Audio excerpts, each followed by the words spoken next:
Deci, vii să-l mănânci? Hai să-l măsurăm.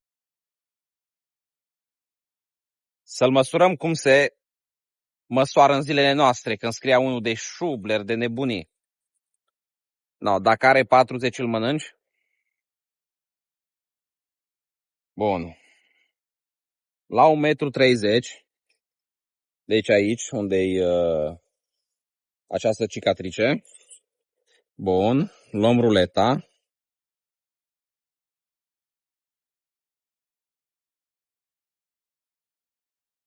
Și vedem cât avem aici. 46,5. Și am fost domn. Am pus deasupra cicatricii. Dacă punem pe cicatrice,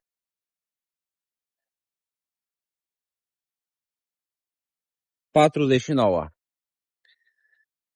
Vă aștept să-l mâncați. Când vii?